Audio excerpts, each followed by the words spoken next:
പ്രവാസ ലോകത്തെ വാർത്തകളും വിശേഷങ്ങളും അതുപോലെ മാറി മാറി വരുന്ന നിയമങ്ങളും നേരത്തെ അറിയാൻ ഈ ചാനൽ സബ്സ്ക്രൈബ് ചെയ്യൂ. അടുത്തുള്ള ബെല്ലൈക്കൺ എനേബിൾ ചെയ്യാൻ മറക്കേണ്ട. നമസ്കാരം, ഒമാൻ വാർത്തകളിലേക്ക് സ്വാഗതം. ഇന്ന് ഏപ്രിൽ 29. പ്രധാന വാർത്തകൾ. ഒമാനിലെ പുതിയ തൊഴിൽ നിയമപ്രകാരമുള്ള വർദ്ധിപ്പിച്ച സ്ത്രീകളുടെ പ്രസവ കാലാവധി ജൂലൈ 19 മുതൽ പ്രാബല്യത്തിൽ വരുമെന്ന് സോഷ്യൽ പ്രൊട്ടക്ഷൻ ഫണ്ട് അറിയിച്ചു. കുഞ്ഞു പിറന്നാൽ 98 ദിവസത്തെ പ്രസവാവധി ലഭിക്കും. മാത്രമല്ല, കുഞ്ഞിനെ പരിചരിക്കാൻ ജോലിയുള്ള ഓരോ ദിവസവും 1 മണിക്കൂർ വീതം ഇടവേളയും ലഭിക്കും. ശിശുപരിചരണത്തിന് 1 വർഷം വരെ വേതനമില്ലാത്ത അവധിയും ലഭിക്കും. സുൽത്താനേറ്റിലെ എല്ലാ മേഖലകളിലും ജോലി ചെയ്യുന്ന ഒമാനികൾക്കും അല്ലാത്തവർക്കും പ്രസവാവധി ഇൻഷുറൻസ് നടപ്പിലാക്കും. ഇതനുസരിച്ച് പ്രസവത്തിനു മുമ്പുള്ള 14 ദിവസത്തെയും പ്രസവാനന്തരമുള്ള 98 ദിവസത്തെയും മുഴുവൻ ശമ്പളമാണ് പരിരക്ഷയായി നൽകുക. പ്രസവ സമയത്ത് ഭാര്യ മരിക്കുകയാണെങ്കിൽ കുട്ടിയുടെ സംരക്ഷണത്തിനായി ഈ ആനുകൂല്യം ഭർത്താവിന് ലഭിക്കും.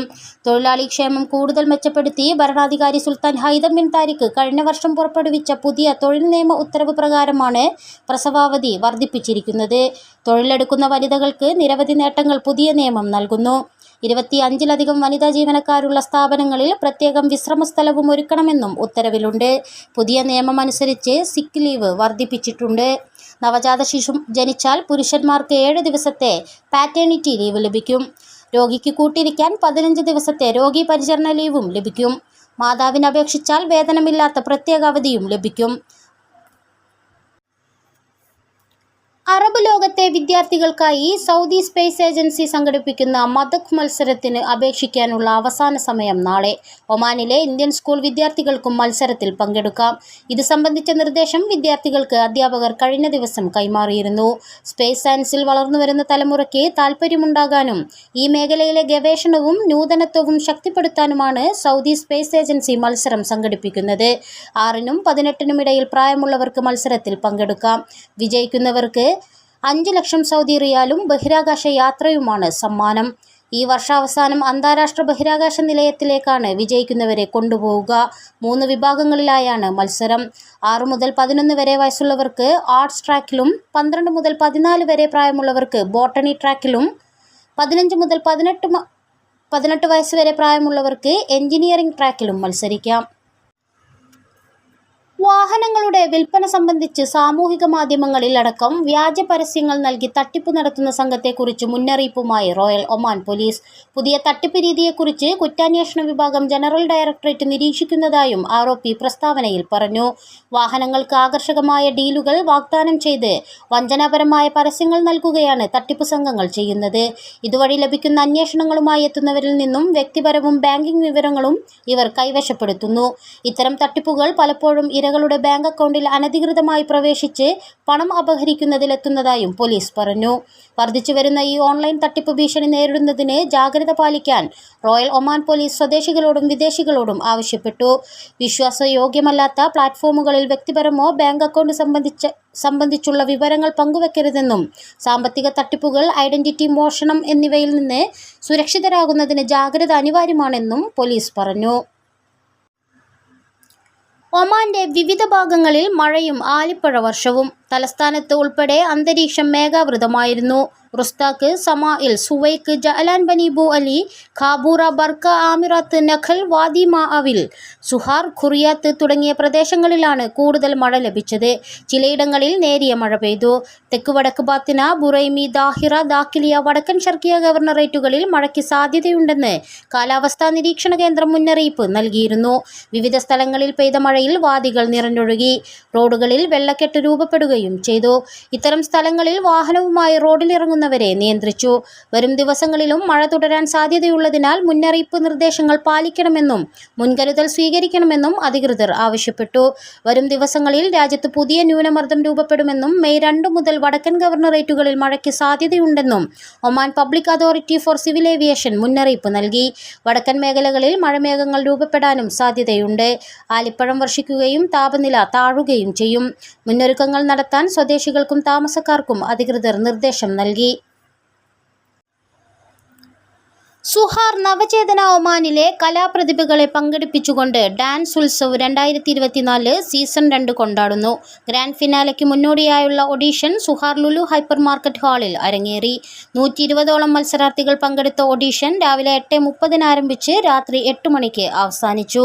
ഗ്രാൻഡ് ഫിനാലെ മെയ് 10 സുഹാറിലെ അംബറിൽ ഒമാനി വിമൻസ് അസോസിയേഷൻ ഹാളിൽ നടക്കുമെന്ന് സംഘാടകർ അറിയിച്ചു. വീടിൻ്റെ താഴെ നിലയിൽ നിന്നും വരുന്ന ചൂടുവെള്ള ഉറവ എന്ന പ്രതിഭാസത്തിൻ്റെ ഞെട്ടലിലാണ് ഇബ്രയിലെ ജറൂഫ് അൽ നെഹ്ദി എന്ന സെയ്ഖ് അൽ ഷഖബീദ് പ്രദേശവാസി. അടുത്തിടെ പെയ്ത കനത്ത മഴയ്ക്ക് പിന്നാലെയാണ് തൻ്റെ വീട്ടിൽ ഈ പ്രതിഭാസം ദൃശ്യമായി തുടങ്ങിയതെന്ന് ഇദ്ദേഹം പറയുന്നു. ഇന്നും നിലയ്ക്കാതെ ഇത് തുടരുകയാണ്. വീട്ടിൽ നിന്നും പ്രത്യേകം പൈപ്പ് വെച്ചാണ് വെള്ളം പുറത്തേക്ക് ഒഴിവാക്കുന്നത്. വീടിന് സമീപത്ത് വാദിയോ മറ്റ് ജലാശയങ്ങളോ ഇല്ലെന്ന് മാത്രമല്ല, അർദ്ധപർവ്വത പ്രദേശമാണ് ഇവിടം. ഹാളിൻ്റെ അടിയിൽ നിന്നും വെള്ളം ഉയർന്നതും ദിവസേന വെള്ളത്തിന്റെ അളവ് കൂടുന്നതും കണ്ട് ഞെട്ടിയിരിക്കുകയാണ് അൽ നെഹ്ദി. കഴിഞ്ഞ വർഷങ്ങളിൽ കനത്ത മഴയടക്കം നിരവധി പേമാരികളും മറ്റും റിപ്പോർട്ട് ചെയ്യുകയും ചുറ്റുമുള്ള പ്രദേശങ്ങളിൽ വാദികൾ നിറഞ്ഞു കവിയുകയും ചെയ്തിട്ടുണ്ടെങ്കിലും വീട്ടിനുള്ളിലെ ഉറവ സംഭവിച്ചിട്ടില്ലെന്നും അൽ നെഹ്ദി പറയുന്നു. നഗരസഭ നിർദ്ദേശിച്ച മുഴുവൻ മാനദണ്ഡങ്ങളും മാപ്പുകളും പാലിച്ചാണ് വീട് നിർമ്മിച്ചിരിക്കുന്നത്. വീടിന് കുഴിയെടുക്കുമ്പോൾ വെള്ളത്തിൻ്റെയോ കിണറിൻ്റെയോ പഴയ ഫലജിൻ്റെയോ അടയാളമോ മറ്റോ ഉണ്ടായിട്ടുമില്ല. നിർമ്മാണം ആരംഭിക്കുന്നതിന് മുമ്പ് നഗരസഭയിൽ നിന്നും വിദഗ്ധർ സ്ഥലം പരിശോധിക്കുകയും ചെയ്തിരുന്നു. 1.5 മീറ്റർ ആഴത്തിലാണ് അടിത്തറയുള്ളത്. ഇതുമാത്രമല്ല, സമീപത്തെ ഒരു വീടിനെയും ഇത്തരമൊരു പ്രതിഭാസം ബാധിച്ചിട്ടില്ല എന്നതും ശ്രദ്ധേയമാണ്. ഒമാനിൽ വിമാനയാത്രക്കാർ വർദ്ധിച്ചതായി ദേശീയ സ്ഥിതിവിവര കേന്ദ്രം റിപ്പോർട്ട്. മസ്കത്ത് അന്താരാഷ്ട്ര വിമാനത്താവളത്തിൽ 7% യാത്രക്കാരിലുണ്ടായ വർധനവ്. 10,18,469 യാത്രക്കാരാണ് ഈ വർഷം ആദ്യ 3 മാസത്തിനിടെ മസ്കത്ത് വിമാനത്താവളം ഉപയോഗപ്പെടുത്തിയത്. കഴിഞ്ഞ വർഷം ഇതേ കാലയളവിൽ 9,54,905 ആയിരുന്നു യാത്രക്കാർ. സലാല വിമാനത്താവളത്തിൽ യാത്രക്കാരിൽ 1% വർധനവ് രേഖപ്പെടുത്തി. സുഹാർ വിമാനത്താവളത്തിലും ദുഖം വിമാനത്താവളത്തിലും യാത്രക്കാരിൽ കുത്തനെ വർധനവുണ്ടായി. വിമാന സർവീസുകളിലും സമാനമായ വർധനവുണ്ടായിട്ടുണ്ട്. അനധികൃത തെരുവ് കച്ചവടങ്ങൾ വ്യാപിച്ചതോടെ കർശന നടപടികളുമായി നഗരസഭാ അധികൃതർ. അധികൃത ലാബുകളിൽ പരിശോധനയ്ക്ക് വിധേയമാക്കാത്ത ഉൽപ്പന്നങ്ങളാണ് ഇത്തരത്തിൽ വിൽപ്പനയ്ക്കെത്തുന്നവയിൽ ഏറെയും.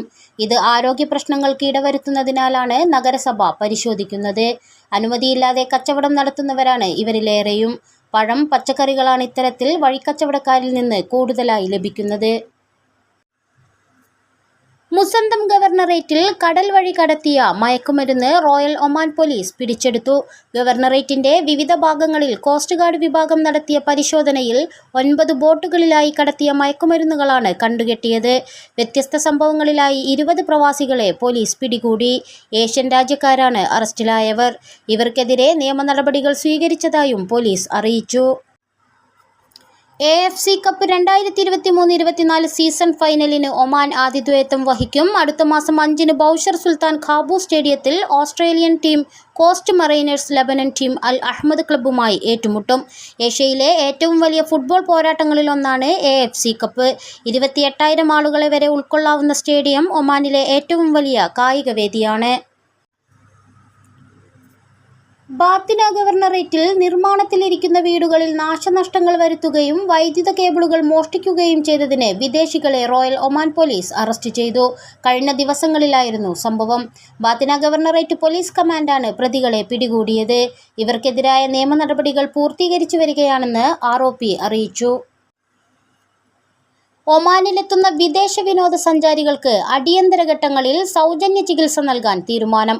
ഇത് സംബന്ധിച്ച് financial services authority board chairman Sultan bin Salim Al Habsi ഉത്തരവിറക്കി. കര, കടൽ, വ്യോമ അതിർത്തികൾ വഴി വരുന്ന വിദേശ സഞ്ചാരികൾക്കെല്ലാം അടിയന്തര ചികിത്സാ സംവിധാനം ഉപയോഗപ്പെടുത്താനാകും. സന്ദർശകർക്ക് ആരോഗ്യ പരിചരണം ഉറപ്പുവരുത്തുന്നതിന് പ്രത്യേകം ബാങ്ക് അക്കൗണ്ട് ആരംഭിച്ച് ഇതുവഴിയാണ് ചെലവുകൾ വഹിക്കുക. ബാങ്ക് അക്കൗണ്ട് കൈകാര്യം ചെയ്യുന്നതിന് ഒരു കമ്മിറ്റി രൂപീകരിക്കും. പ്രസിഡന്റ്, ഡെപ്യൂട്ടി അംഗങ്ങൾ, സെക്രട്ടറി എന്നിവർ അടങ്ങുന്ന കമ്മിറ്റിയാകും ബാങ്ക് അക്കൗണ്ട് പ്രവർത്തനങ്ങൾ ഏകോപിപ്പിക്കുക. 3 വർഷമായിരിക്കും കമ്മിറ്റിയുടെ കാലയളവ്. ആരോഗ്യ പരിചരണ സഹായത്തിനുള്ള അഭ്യർത്ഥനകൾ കമ്മിറ്റി പഠിക്കുകയും രേഖകൾ പരിശോധിക്കുകയും ആരോഗ്യ സ്ഥാപനങ്ങളിലേക്ക് റെഫർ ചെയ്യുകയും ചെയ്യും. ചികിത്സയിൽ ആരോഗ്യ ഇൻഷുറൻസ് ക്ലെയിം ചെയ്യുന്നതും കമ്മിറ്റിയായിരിക്കും. ഗസ വിഷയത്തിൽ അന്താരാഷ്ട്ര സമൂഹം പരാജയപ്പെട്ടതായി റിയാദിൽ നടക്കുന്ന ലോക സാമ്പത്തിക ഫോറം പ്രത്യേക യോഗം അഭിപ്രായപ്പെട്ടു. അന്താരാഷ്ട്ര സഹകരണം, വളർച്ച, വികസനത്തിനുള്ള ഊർജ്ജം എന്ന പ്രമേയത്തിലാണ് യോഗം നടക്കുന്നത്.